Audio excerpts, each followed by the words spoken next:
Breno Altman, tudo bem? Bom dia, Mauro. Bom dia, Yuri. Bom dia a todos e todas que nos assistem. Quero te apresentar e chamei ele. Hoje aqui o Yuri é um brilhantíssimo quadro jovem. É desses, né? Tem lá Pedro Marinho, lá na Ópera Mundi, o Yuri. É molecada que não tem nem 30 anos de idade, mas que estão realmente fenômenos.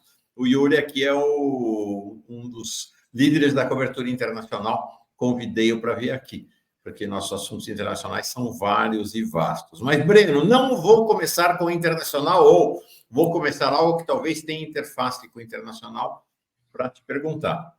Especificamente, crise Brasil-Musk, ou Musk contra Alexandre de Moraes, Musk contra a democracia brasileira, numa semana, a gente vem com isso desde a semana passada, mas no fim de semana se aprofundou, de convergência de três crises não pequenas, né? A crise Musk, Alexandre de Moraes, a crise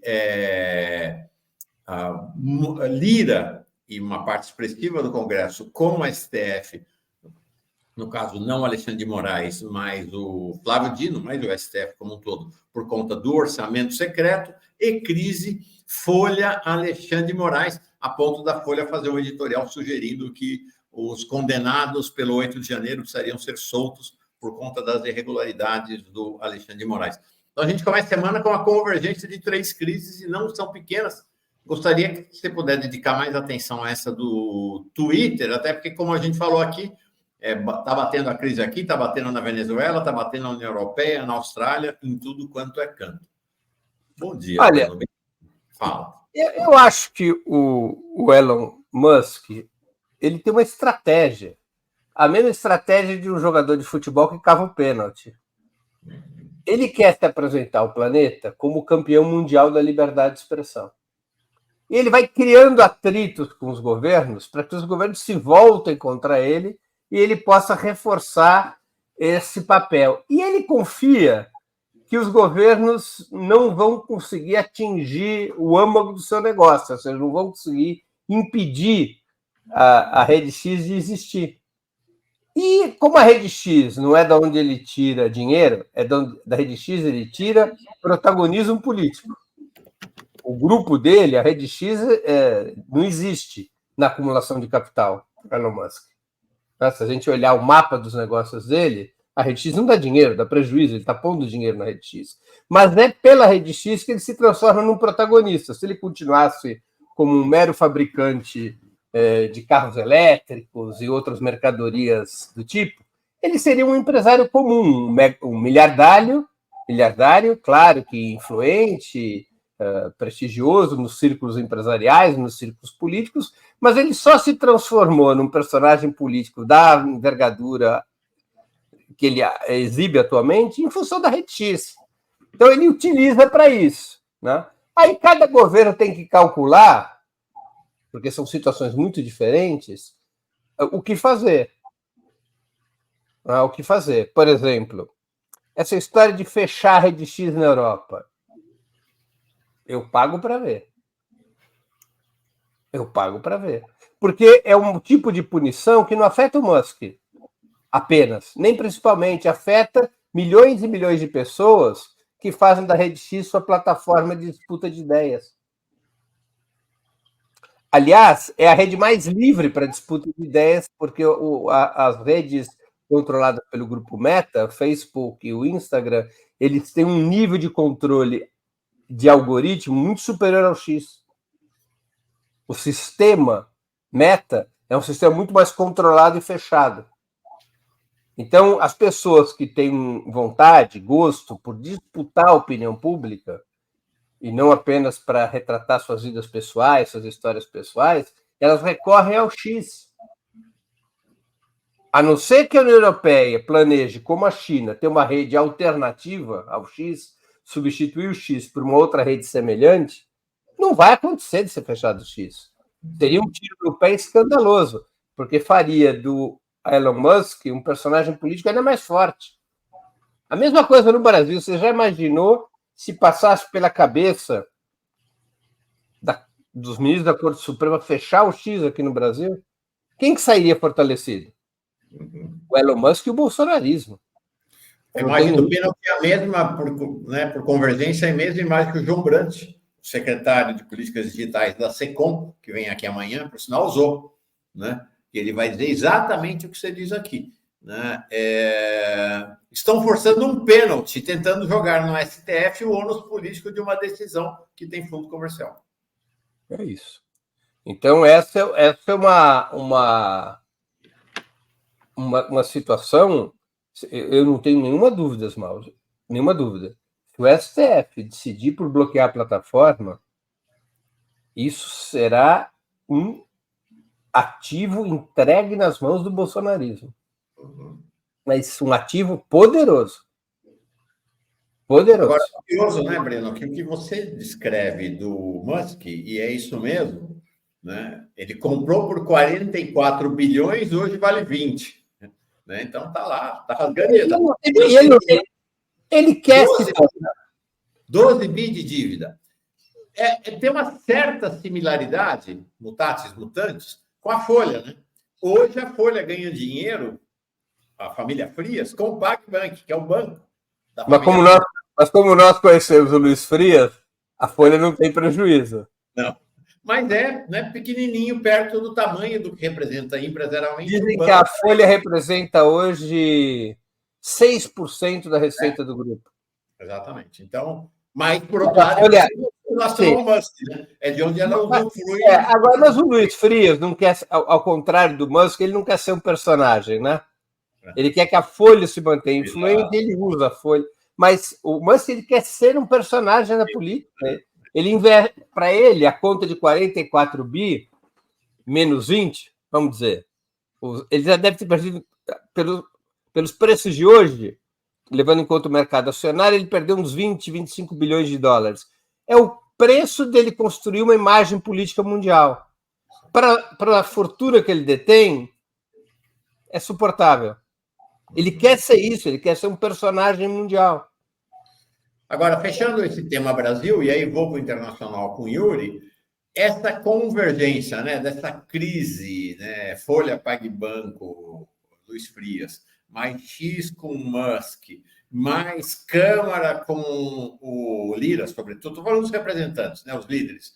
Nesse caso das emendas do orçamento secreto, você acha que coloca a gente num cenário de um tensionamento na cena política?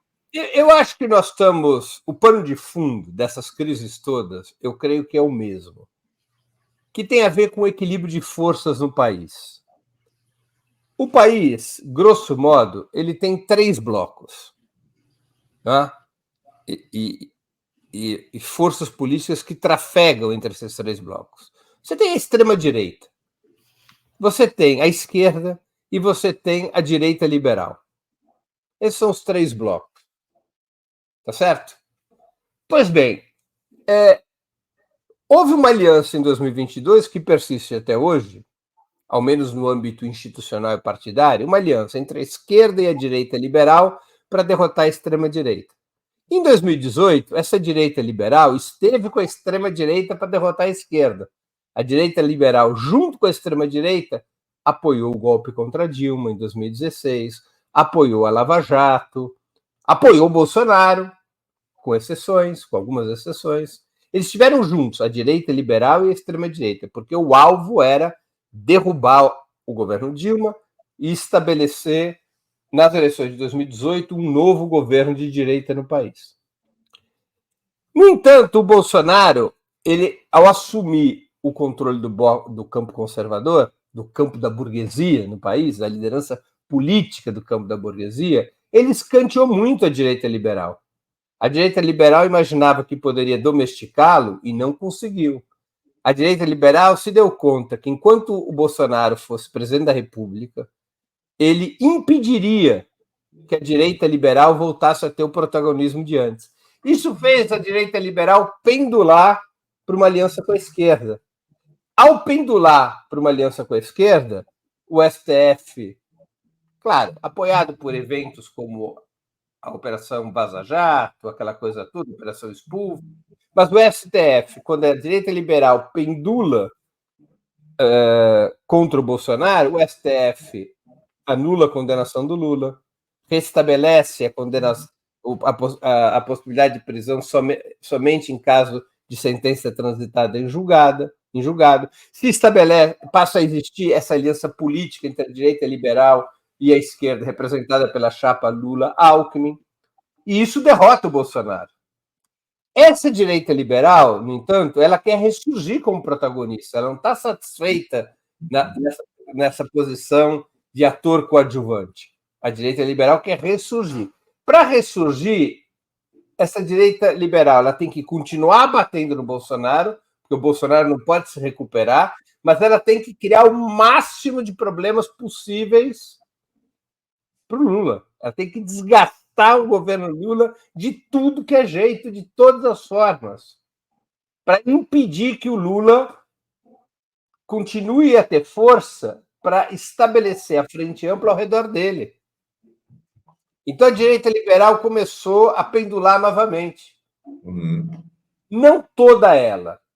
Eu não afirmaria que isso já atinja agentes políticos da direita liberal. Por exemplo, eu não vejo um comportamento pendular do vice-presidente Geraldo Alckmin. Eu acho que ele ainda continua um firme aliado do presidente Lula. Ao menos Simone Tebet. Há uma disputa ali, quer dizer, há um setor da direita liberal, representado por Alckmin, pela Simone Tebet, que acredita na possibilidade de trazer a esquerda para a sua política. Tanto que faz a disputa no interior do governo Lula. Exatamente, faz a disputa no interior do governo Lula. Mas há um outro setor da direita liberal que quer pendular de novo. A isso se somam também interesses comerciais, não é? Quer dizer, evidentemente que, bom, a gente que vem do jornalismo de tantas décadas, a gente sabe que quando você bate com força num governo, você aumenta o número de leitores. Tá? Quer dizer, a notícia da crise é a que traz leitor, não é a notícia da bonança, é a notícia da encrenca. Né? Então você soma aí os interesses comerciais e você vê isso. Dependendo da fragilidade do governo, também faz parte da estratégia, Breno, desculpa te interromper. Quanto mais você bate, mais grana você recebe do governo. Também. Claro, é evidente. Eles aprenderam a lidar com a esquerda. Né? A esquerda se apavora mais rápido do que a direita. Né? Ou seja, quando a direita bate, a esquerda negocia. Quando o governo é de direita, a esquerda bate, a direita enfrenta. É diferente, né? Porque é normal, porque a direita, quando governa, ela é a dona da casa. A esquerda, quando governa, ela é inquilina, ela não é a dona da casa. Né? Porque ela está cercada pelo parlamento, está cercada pelo poder judiciário, está cercada pelas forças armadas. Então a esquerda tem medo quando governa. Quando ela apanha da imprensa de direita, ela negocia. Ela não vai para o enfrentamento, ao contrário do que fizeram não só o Bolsonaro, mas o Temer também. Né? Então, você tem esse pêndulo, um setor da direita liberal resolveu radicalizar o enfrentamento contra o Lula, o desgaste do presidente Lula, o desgaste do PT, jogando muitas fichas nas eleições agora de 24 de outubro, né? As eleições municipais, ou seja, eles querem ter a manchete de que o Lula perdeu as eleições municipais. Eles querem enfraquecer a figura do Lula, porque eles sabem que se enfraquecer o Lula, os agentes políticos da direita liberal começarão a se afastar dele e criando as condições para construir uma alternativa diferente em 2026. Nesta hora, creio que essa é a aposta desses setores da direita liberal que estão batendo cada vez mais duro no presidente Lula. Eles acreditam que serão capazes de convencer a direita liberal que está apostando na disputa por dentro do governo a se juntar para construir uma alternativa em 26. Perfeito. Que pode ser, veja só como muda a tática da direita liberal. Eles se aliaram a Lula contra Bolsonaro. Eles especulam se aliar ao redor de um nome do bolsonarismo contra Lula agora, mas um bolsonarista, claro, Tarcísio de Freitas, que é palatável para a direita liberal, reconstituindo o campo conservador. Não sob um nome da direita liberal, nem sob o nome do Bolsonaro, mas sob o nome de um bolsonarista que transita com a direita liberal. Perfeito. Yuri, então, essa é a situação. Chega mais nessa conversa trazendo os temas internacionais agora. Fizemos uma Vamos boa. lá. Fazer um breve giro aqui, né, Mauro? Puxar as informações. Na Venezuela, a gente tem 60% das atas observadas pelo Superior Tribunal de Justiça, o STF deles.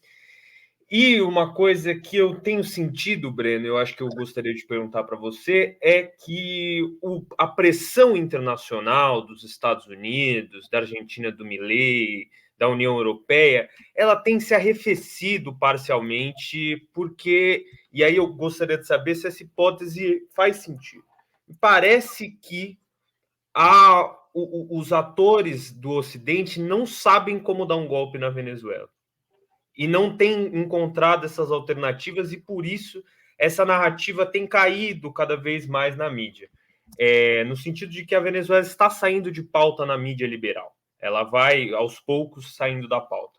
E a gente tem a confirmação agora pelo Tribunal da Venezuela de que as atas vão ser contadas e provavelmente se confirmará o resultado do CNE. Eu queria saber qual que é a sua avaliação agora, depois de 3 semanas, né, do processo eleitoral, como que você enxerga essa postura internacional frente à Venezuela e a possibilidade de dar continuidade a esse golpe, que ainda é tentado, né? Não foi completamente abandonado, tanto é que a gente teve grandes manifestações da direita em Caracas e grandes manifestações do chavismo também neste fim de semana.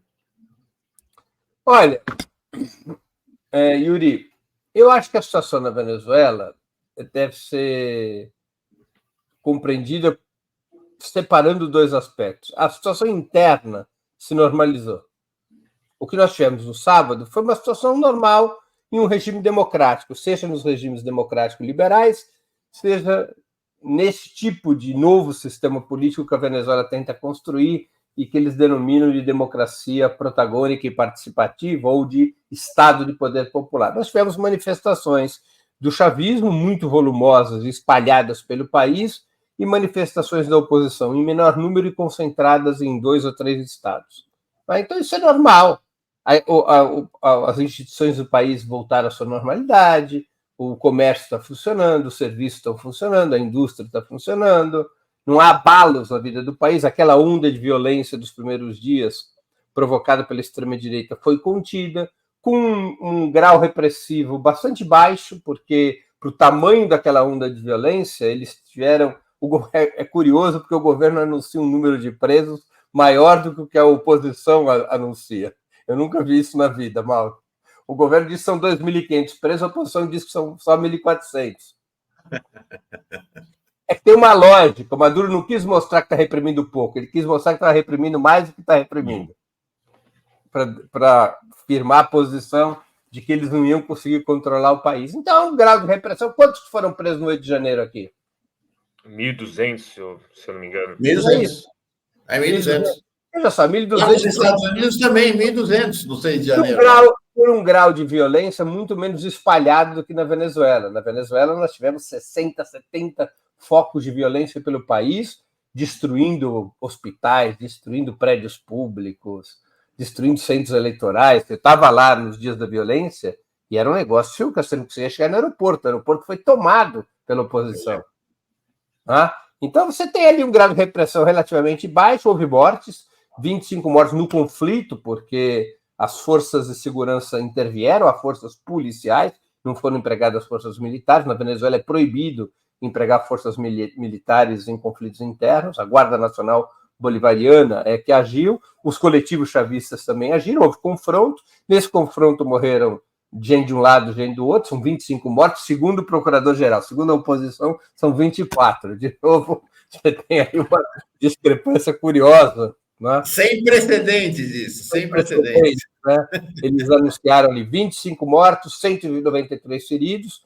Dos mortos, você tem 3 funcionários da Guarda Nacional Bolivariana, e dos feridos, você tem mais da metade da Guarda Nacional Bolivariana. Houve um confronto mesmo. Houve uma ação repressiva para desmontar os focos de violência e houve confronto e que provocou essas mortes. Né? Mas a Venezuela, nesse momento, está normalizada a situação interna. Agora, você tem um segundo aspecto, que é uma pressão internacional muito forte. E os países se dividem em 3 nessa pressão. Né? Há uma divisão em 3 setores que a gente poderia aquilatar. Um setor, que é um grupo de mais ou menos 50 países, liderados pela China, pela Rússia, por Cuba, pela Coreia do Norte, pelo Vietnã, pela Turquia, reconheceram imediatamente a vitória de Nicolás Maduro. Esse é um setor da comunidade internacional, que é um setor expressivo. Nós estamos falando aí de um grupo grande de países, dos países mais importantes do BRICS, ao qual se filia o Brasil também. Aí você tem um segundo grupo, liderado pelos Estados Unidos, mas com a participação de Argentina, Peru, Equador, República Dominicana, Panamá, Chile, que acusa o processo, um grupo que acusa o processo eleitoral de ter sido uma fraude, e alguns desses países chegaram a reconhecer a vitória de Edmundo Gonzalez, numa espécie de operação Juan Guaidó II.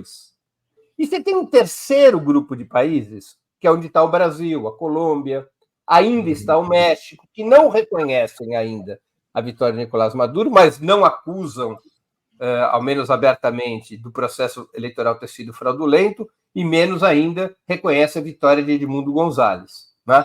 Então você tem esses 3 grupos de países. O México tem um pé nesse grupo do Brasil e da Colômbia e outro pé no grupo da Rússia e da China. Quer dizer, aparentemente o México aguarda apenas a decisão da Corte Suprema para reconhecer a vitória de Nicolás Maduro, sob o princípio da autodeterminação dos povos e que quem tem que decidir se as eleições foram ou não regulares é a Corte Suprema da Venezuela, que não existe nenhuma outra instância capaz de julgar isso. E você tem a União Europeia com um pé no grupo do Brasil e outro pé no grupo dos Estados Unidos. Né? Você tem ambiguidades de ambos lados, mas você tem esses 3 grupos de países. O grupo liderado pelos Estados Unidos exerce muita pressão contra a Venezuela e exerce a pressão fundamental, que é a continuidade das sanções.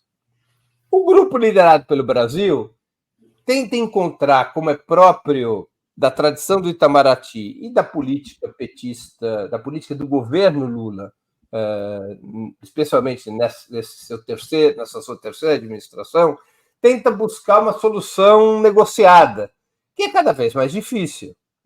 Tá? Soluções negociadas só existem quando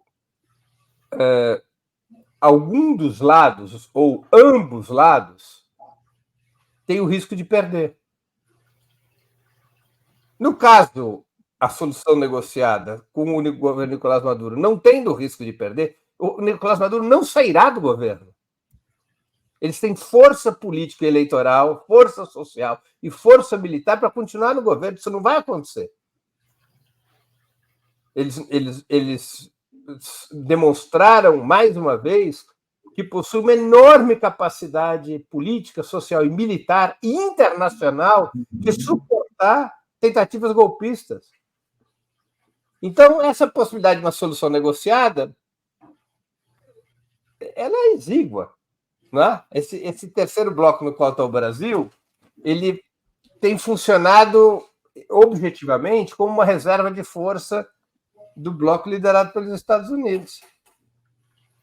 Ou seja, para tentar dar algum gás para a oposição, não reconhecendo a vitória de Nicolás Maduro. Mas o tempo está correndo, né, Mauro? Porque a Corte Suprema da Venezuela decidirá o resultado das urnas nos próximos dias. E aí? Essa é uma questão aí sim, uma questão aí de checkmate para o governo Lula, né? Dependendo da decisão do STF de lá, né, a Suprema Corte de lá, o governo Lula vai respeitar as instituições venezuelanas ou fará coro com essa onda de derrubada, né? Eu mostrei aqui o editorial da Folha do sábado, né? Para democracia é derrubar o Maduro. A única chance da democracia na Venezuela é Maduro abandonar o poder, né? Então, vai ser uma questão para o governo Lula. É isso aí. Breno, também vou te perguntar, saiu uma pesquisa, Washington Post, ABC, Ipsos, para presidente dos Estados Unidos e, pela primeira vez nesse ciclo eleitoral, a candidata democrata, Kamala Harris, desponta com 49%, 4 pontos de diferença frente ao Donald Trump, candidato da extrema-direita. A pesquisa não é separada por estados, né? Então a gente não sabe se os swing states como que eles estão, mas a gente já tem um sinal aí de uma vitória mais ampla ou de uma opinião pública mais ampla em favor da candidata democrata. Mas uma coisa que eu queria te perguntar primeiro, como é que você avalia o quadro da Kamala Harris frente ao possível quadro do Trump? Uma pergunta que eu acho que todos os convidados internacional desse programa respondem, né, Mauro? Qual que é a diferença da Kamala Harris e do Trump para o governo brasileiro, para os próximos 2 anos de governo Lula? Olha, a vitória do Trump nos Estados Unidos seria muito perigosa para o Brasil. Eu não tenho dúvidas em afirmar isso.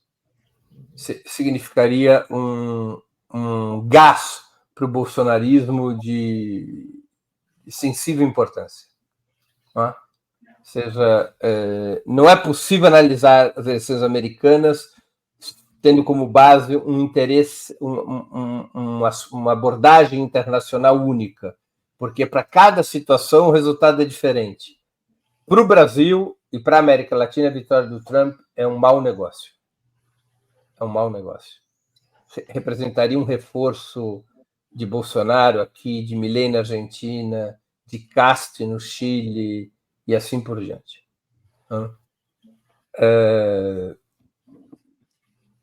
Isso não quer dizer que a Kamala Harris seja uma aliada, mas quer dizer que Trump seria um mal maior para o Brasil do que Kamala Harris. Nós temos sempre que nos lembrar que o Partido Democrata, sempre é bom lembrar, mesmo e até especialmente quando a gente diz que a vitória do Trump seria pior para o Brasil, é sempre bom lembrar que sob o Partido Democrata nós tivemos o golpe de 16 e o golpe de 64, que é sob o Partido Democrata que nós estamos tendo o genocídio do povo palestino, que é sob o Partido Democrata que nós tivemos a maior parte da Guerra do Vietnã. Quem tirou os Estados Unidos da guerra contra o Vietnã foram os republicanos e não os democratas. Tá? Praticamente todo o período da guerra foi sob governos democratas, o governo de Kennedy e depois o governo de Lyndon Johnson. Não é? O Partido Democrata se alia à extrema-direita quando necessário, como fica demonstrado agora na Venezuela, não é? Ou em outros episódios na América Latina. Então, nós não devemos ter nenhum tipo de ilusão sobre o que pode fazer o Partido Democrata. O Partido Democrata pode se envolver em golpes contra o presidente Lula lá na frente. Ele não é um aliado, mas entre as duas frações da burguesia norte-americana, neste momento, a vitória do Trump é pior do que a vitória da Kamala Harris. Né? O que não faz da Kamala Harris uma aliada. Nem sempre, quando a gente deseja a derrota de um lado ou a vitória de um determinado lado, a gente faz do outro lado nosso aliado. Não é assim que funciona na vida. Né? Mas eu acredito nisso, que a vitória do Trump seria pior para o Brasil do que a da Kamala Harris. Agora, o quadro eleitoral norte-americano é ainda indefinido. Né? Parte desse ataque da Ucrânia contra a Rússia, invadindo o território de Kursk, tem a ver com as eleições norte-americanas, porque o Partido Democrata tem que chegar em novembro com a Ucrânia respirando, nem que seja por aparelhos, mostrando que a Ucrânia não foi um mau negócio. Eles vão colocar ali, a essa altura, centenas de bilhões de dólares para um cadáver andante.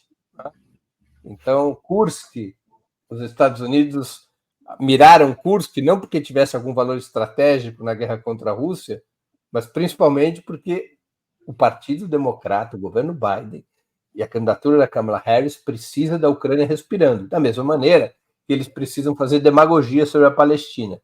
Mantém o armamento e o financiamento do Estado de Israel, mas falam já o tempo todo em cessar-fogo, em razões humanitárias, etc. Eles precisam resolver esses dois passivos internacionais internamente. Né?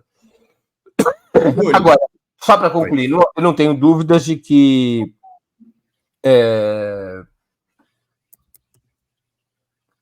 Kamala Harris, evidentemente, tem mais força eleitoral do que Biden, é mais competitiva do que Biden. Nós vamos ter uma eleição muito renhida. É isso. Vamos.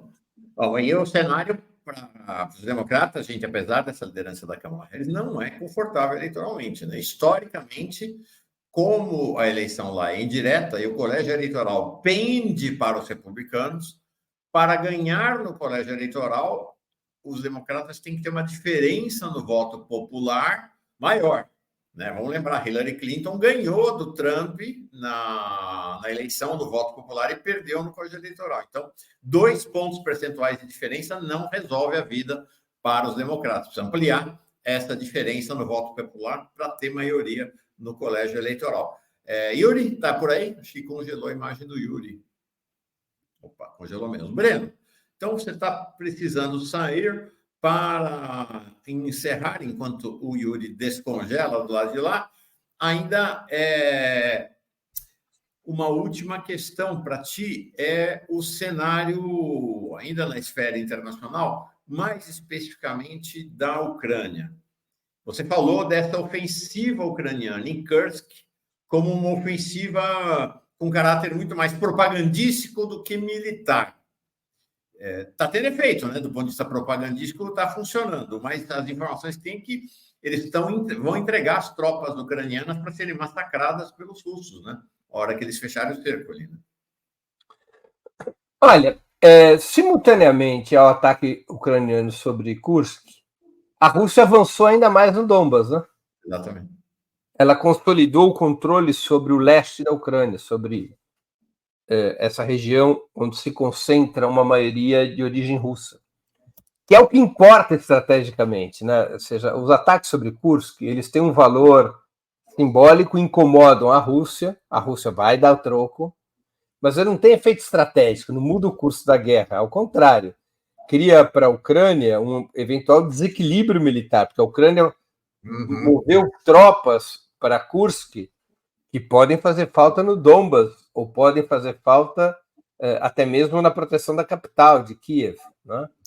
E a Rússia mantém o seu plano de avançar lentamente, como um urso, sobre o norte da Ucrânia, que é onde está Kiev. Né? Onde está Kherson, onde está Kiev, onde estão cidades estratégicas, até levar a Ucrânia a uma mesa de negociação, por assim dizer, junto com a OTAN e com os Estados Unidos, em que sejam chanceladas as perdas territoriais da Ucrânia e sua neutralização militar com o compromisso de não aderir à OTAN. Ou seja, a Ucrânia será levada a essa situação mais cedo ou mais tarde. Claro, o ataque a Kursk, ele cria um efeito positivo interno, reforça o Zelensky, cria um efeito positivo também para os financiadores da Ucrânia, porque mostra, como eu disse antes, que a Ucrânia vive e respira, né? Mas ela não é um ataque que tem importância estratégica, né?